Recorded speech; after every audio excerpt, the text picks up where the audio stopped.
Hi there, it's Diane, and welcome to my basement. Today, we are going to be talking about decimals, and then we're going to talk about money. I love talking about money. So let's start with decimals. What is a decimal? Does anyone know? Have you ever heard of the word decimal before?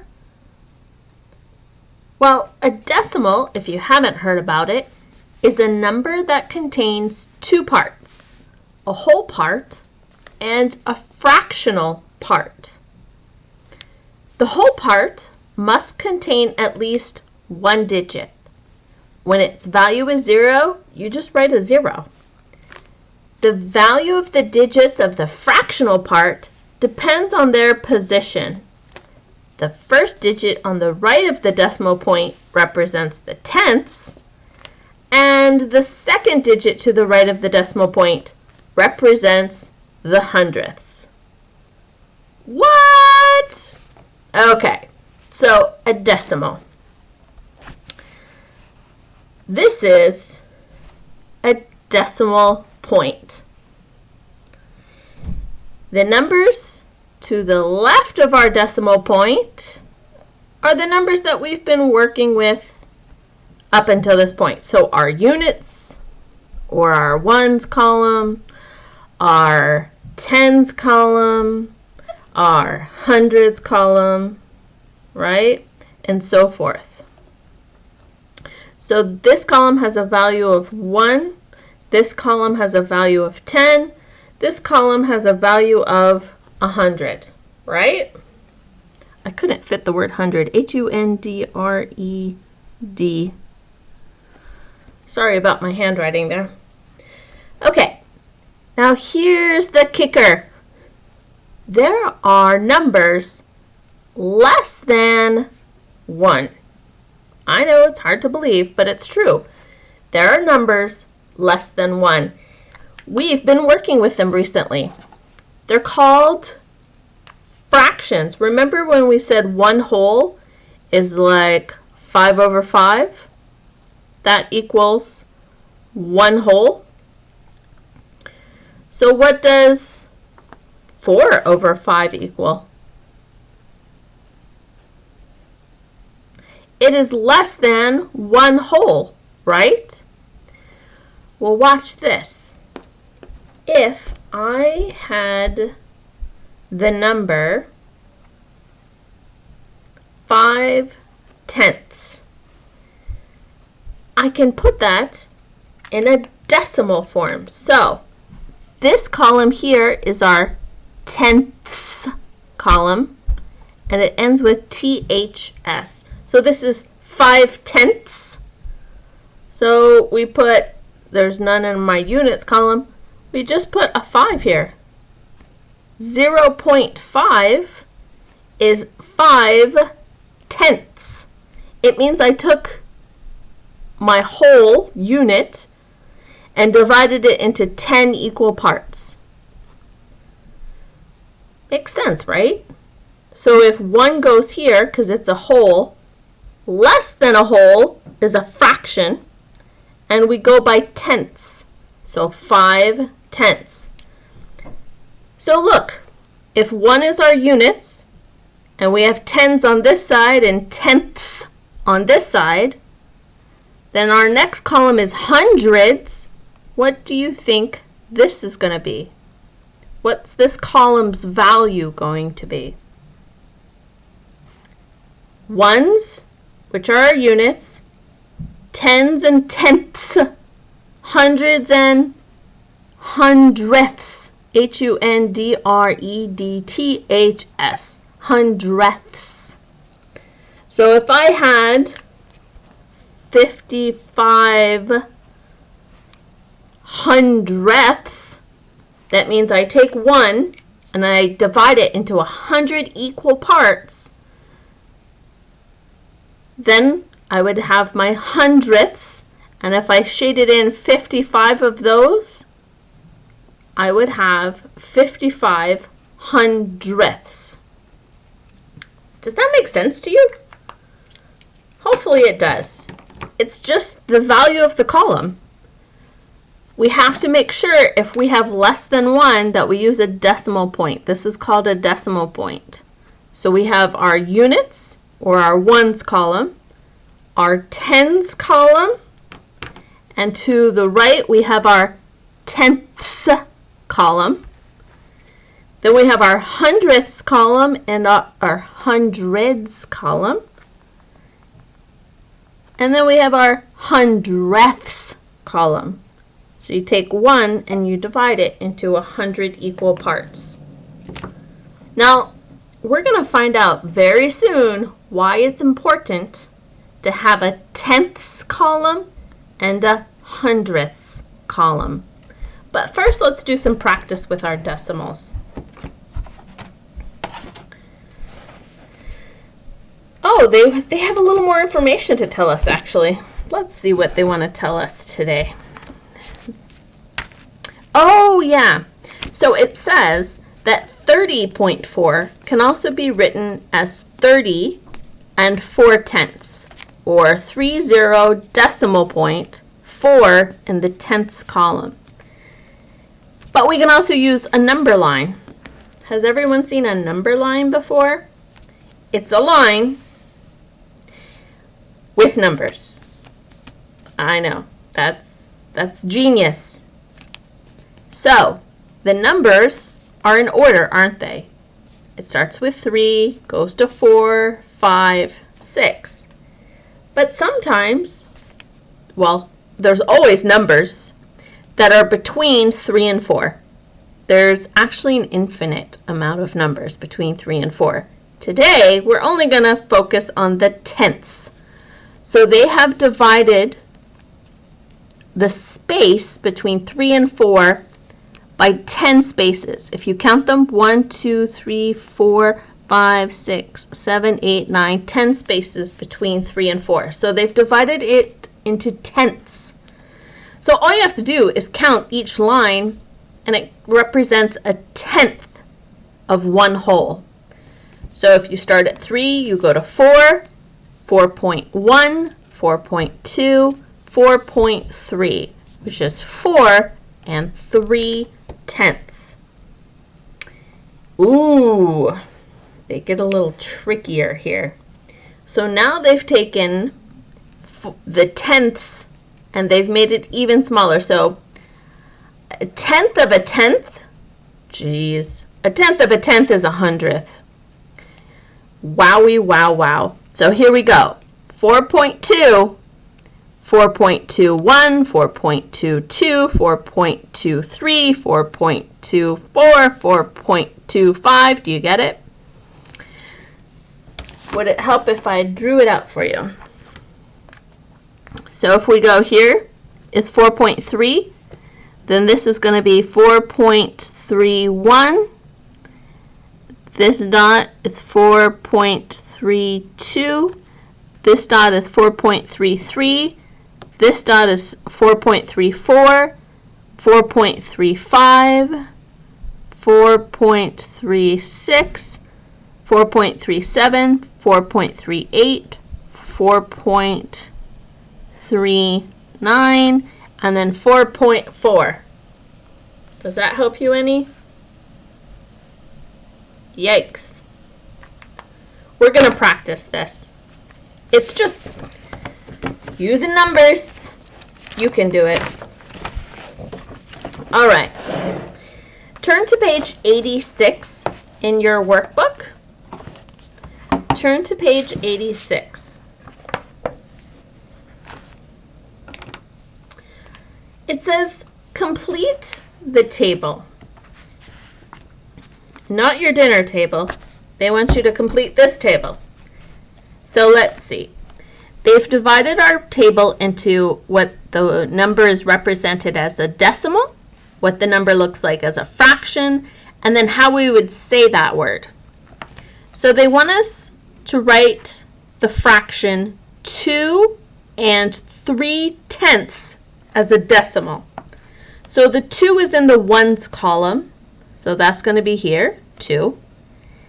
When you have a fraction, which means less than one whole, we put a little decimal point.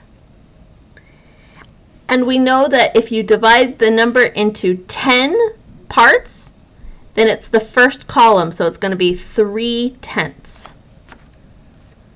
So we have 2 and 3/10 because the 3 is in the tenths column.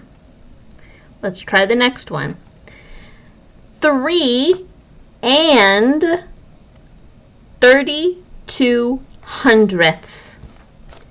So we have 3 and 32 hundredths. How would we write that number as a decimal? Well, we have a 3 in our ones column, right? But now we have 32 hundredths. So if you were to take a number and divide it into 100 equal parts, you would shade in 32 of those parts. 32 hundredths. Are we ready for the next one? 2 and 3 hundredths. 2 and 3 hundredths. Now, how did I know that this 3 was hundredths and not tenths? Because I see 3. It's because the 3 is in the hundredths position. Remember, this is our units, this is our tenths, and this is our hundredths position. So it would be 2 and 3 over 100. That is our number as a fraction. The last one is 23 hundredths. 23 hundredths. So there's actually no units. So I'm going to put a 0 for my units. And it's 23 hundredths. So 23 in my hundredths position. 23 hundredths. As a fraction, you can just write 23 over 100. 23 hundredths. I know there's not a unit because you don't see the word and. And means there's a whole and a fraction. But 23 hundredths, I don't see the word and. So I know that it's just the fraction part. Let's check our answers. So the decimal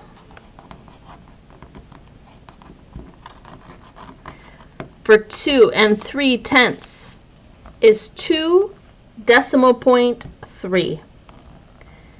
We got that right. For 3 and 32 hundredths, we have a 3 decimal point 32. As a fraction, that is 3 and 32 over 100.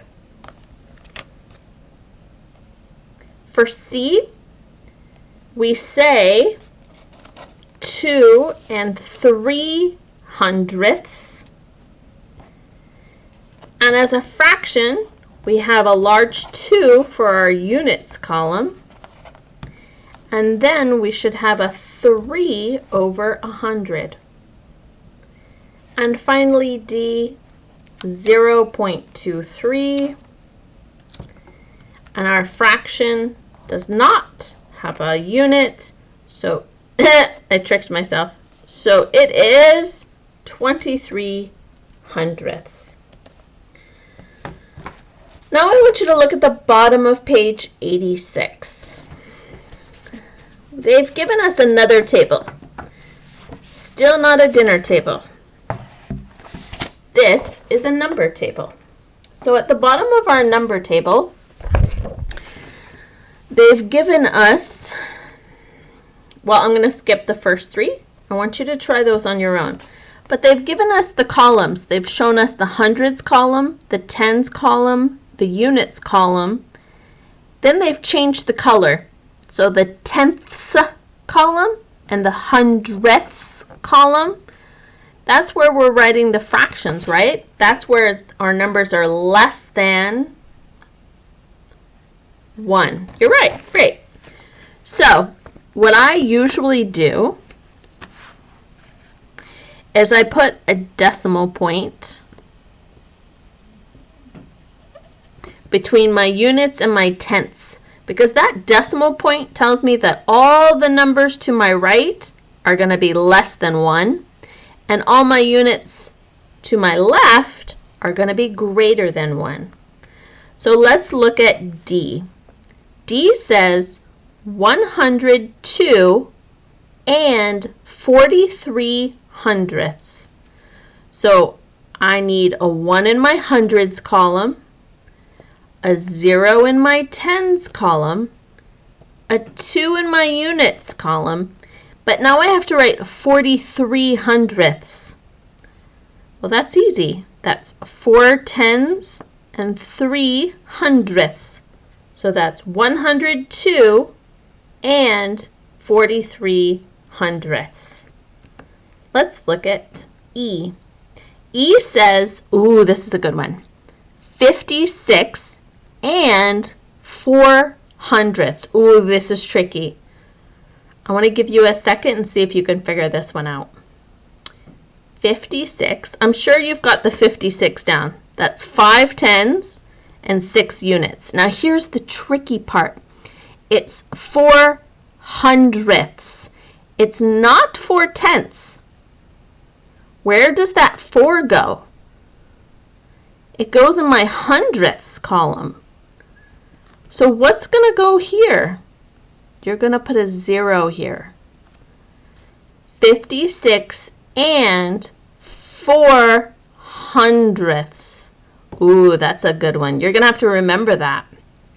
The 4 goes in the hundredths column, and you have to put a 0 in the tenths column to hold its spot.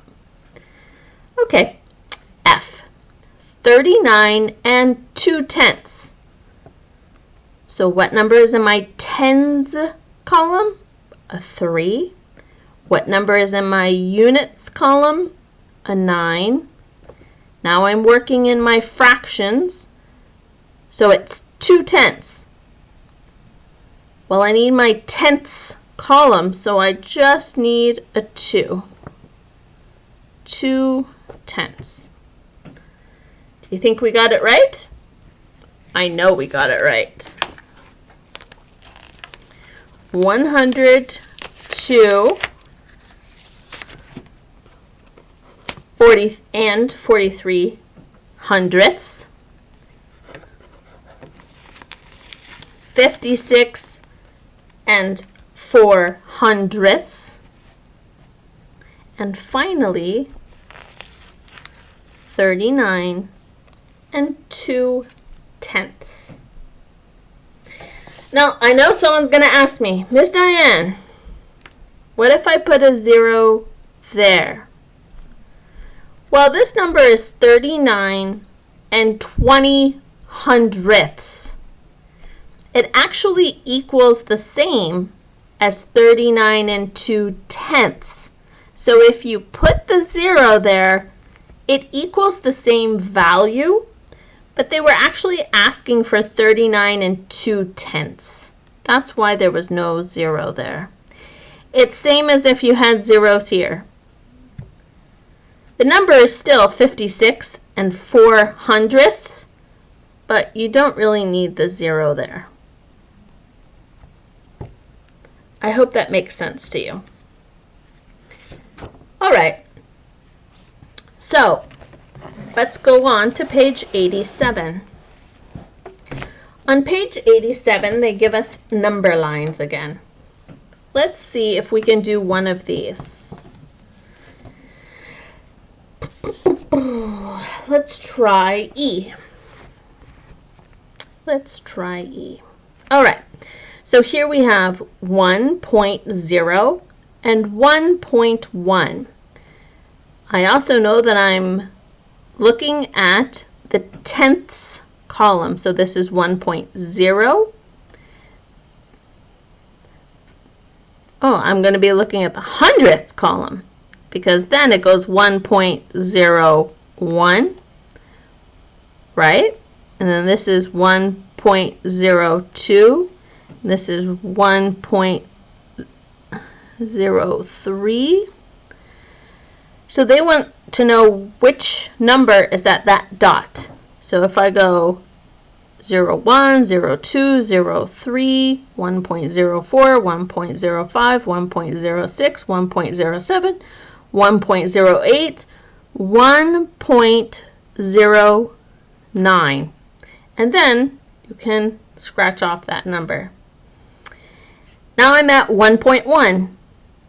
So what do you think the next number is going to be? 1.1, 1.11, because this is 10. They don't have the 0, but you could think of it that way. So 1.10, 1.11, and this is going to be 1.12. Now, we can skip. So this is 1.2, and look, it's between 1.2 and 1.3. And if you look at your numbers, there's only one number that's between 1.2 and 1.3. So logically, I know it's 1.29. And then the next number is 1.3 or 1.30 if you want to think of it that way. So really, it's like 0, 1, 0, 2, 0, 3, 0, 4, 5, 6, 7, 8, 9. And it's 10, 11, 12, 13, 14, 15, 16, 17, 18, 19. This is 20. 1.21, 22, 23, 24, 25, 26, 27, 28, 29. 1.30, 1.31, 1.32. There you go. So see if you can use the same type of logic for D. Ready to move on? Now they want to teach us about money, money, money, money. Okay, so to understand money, they have to tell us a couple of things. They tell us that we often see or use decimals in our daily life. So we're going to use decimals when we have to pay for things. We use them, meaning decimals, with money. A 1 cent coin, we don't even use 1 cent coins anymore. They're called pennies, right? But pennies have a value of 1/100th of a dollar, because it would take 100 pennies to equal a dollar. Therefore, you can write 1 cent as 0.01 because the 1 is 100th of a dollar. And a dollar is like a unit of 1. A 10 cent coin has a value of 1/10 of a dollar, because it takes 10 dimes to equal a dollar. Therefore, you can write 10 cents or 0.10 because the 1 is in the tenths column. So then they go on to show you if you needed to write $2.43, it would be 2 loonies. Those are our dollars, right? 2 loonies. 4 10 cents, which we call dimes. So 4 dimes. And 3/100ths, which are pennies. So $2.43. When you write the sums of money, always place a digit in the hundredths position. We don't write 3.4 for $3.40. We write 3.40. We add the zero.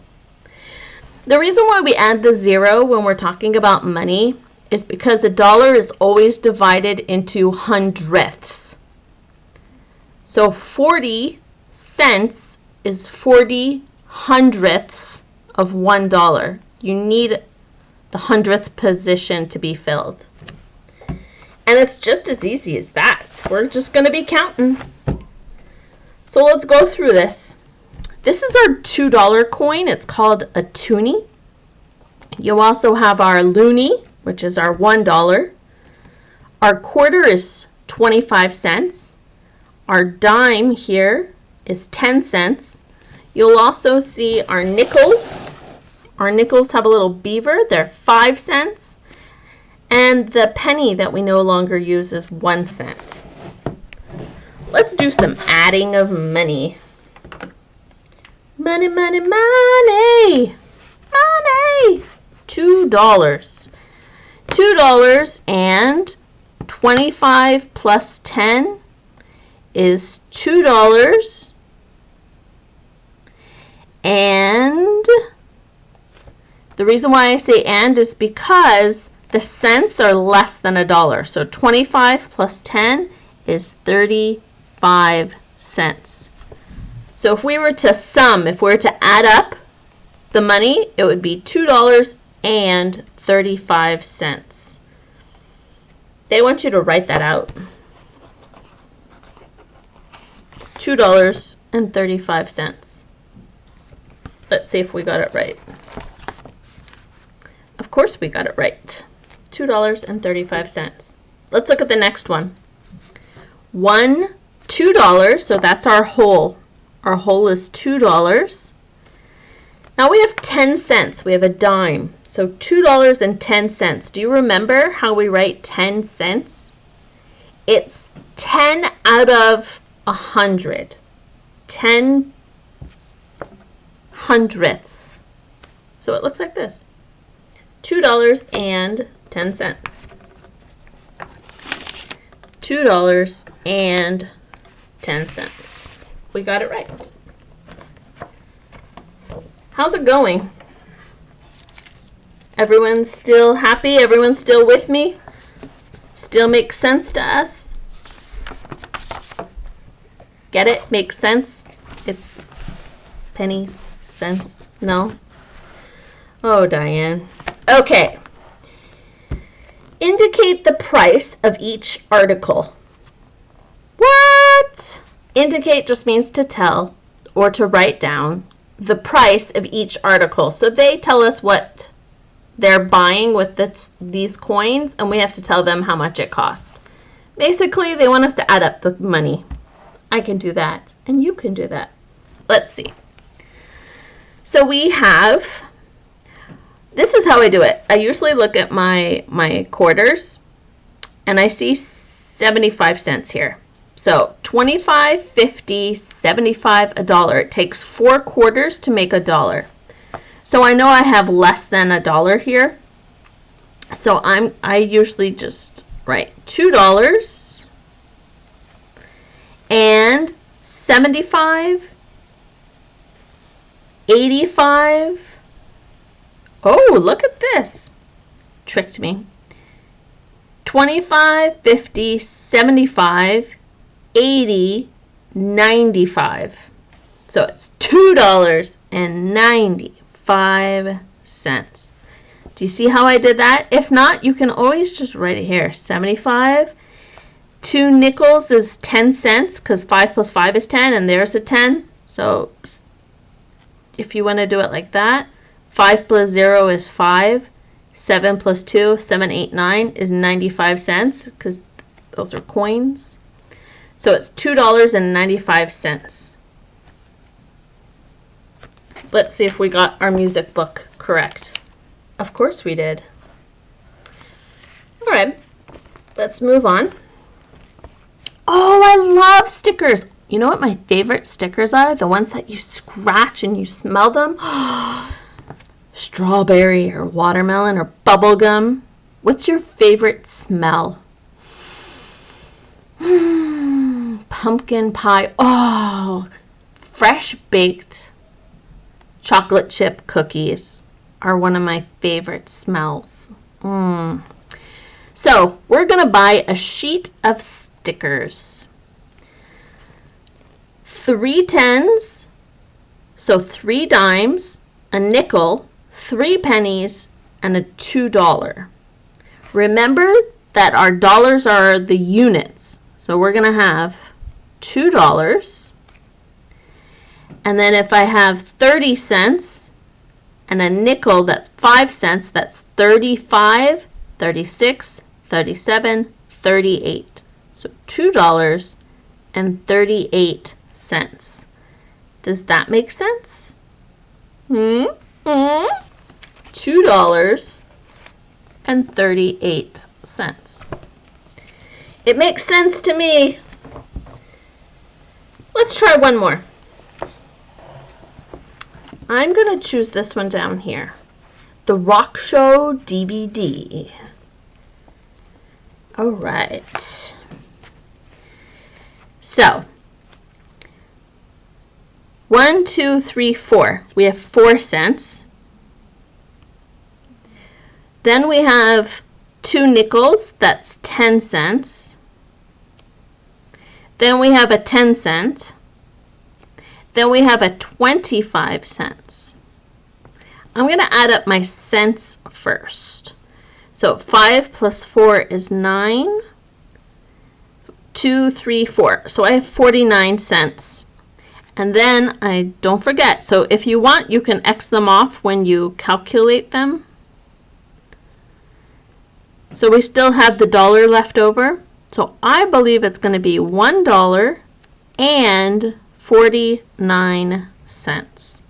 So see, I used the 25, the 10, and I know that 2 5s are 10, and then 1, 2, 3, 4. That's how I got the 49. So we should see $1.49. Awesome. Well, we're almost at the end. I'm not going to do the next one for you, but I do want to read it to you, and I want to explain what you have to do. So this is the I Use Reasoning. It's on page 91 of your workbook. It says, for Christopher's birthday, his parents offered him tickets to a show, lucky Christopher, by one of his favorite artists. He had a choice between 3 shows. He could either see Sammy and his band, Tommy and his electric guitar, or Allison solo. So, he had a choice between these 3 shows. In the table, still not a dinner table, in our table, this is called a table, we have to eliminate the numbers that correspond to the descriptions below. Eliminate means to get rid of. X them out. The number that remains, so the number that's still left over, will indicate or will tell us the show that Christopher is going to see. So we are eliminating numbers. Let's do the first one together so that you understand. And then you'll be able to find out the show that Christopher gets to go to for his birthday. Here we go. Numbers between 3 and 4. So we are going to eliminate, we're going to take away all the numbers between 3 and 4. Is 3.8 between 3 and 4? Yes, it is. So we have to eliminate it. 8, no, because 3 and 4, we're looking for all the numbers that are higher than 3, but less than 4. So 8 is higher than 4. 8 is higher than 4. 10 is higher than 4. 4.56 is more than 4. because there's still a fraction more than 4. 3.25, oh, that's between 3 and 4. 0.89, that's actually less than 1 because there's a 0 in the ones column. 3.07, that is between 3 and 4, so we have to eliminate it. We have to get rid of it. 2.9, that's less than 3. 9.45 is greater than 4. 5 is greater than 4. And 9 is greater than 4 there. So we were able to eliminate 3.8, 3.07, and 3.25. How about we do one more? I would feel more comfortable if we did one more. So let's eliminate all the numbers greater than 8.7, which is 8 and 7/10. So is 8 and 8/10 greater than 8 and 7/10? Yes, so let's get rid of that. What about 8.21? The 2 is in the tenths column, and here we have a 7 in the tenths column. So 2 is less than 7, so we're looking for greater than. So that one stays. So we're looking for numbers greater than 8.7. Is 10 greater than 8? Yes. So eliminate it. Is 4 greater than 8? No. This, 0 greater than 8? No. Is 2 greater than 8? No. Is 9 greater than 8? Yes, it is. So we're going to eliminate it. Is 5 greater than 8? No. Is 9 greater than 8? Yes. So we have eliminated 1, 2, 3, 4, 5, 6, 7 numbers. After this, you are going to eliminate the numbers less than 3. And after you eliminate the numbers less than 3, then you have one more clue. Which one's that? I think I covered it up. Then you have to eliminate the numbers with a 1 in the hundredths place. And once you eliminate that, you will find out which band Christopher is going to listen to on his birthday. That sounds like fun. Okay, so we're going to end there. This video went a little long today. Hopefully we're still with me and that we haven't missed lunch. Alright, so enjoy the rest of your day, stay curious, and I'll see you next time. Bye.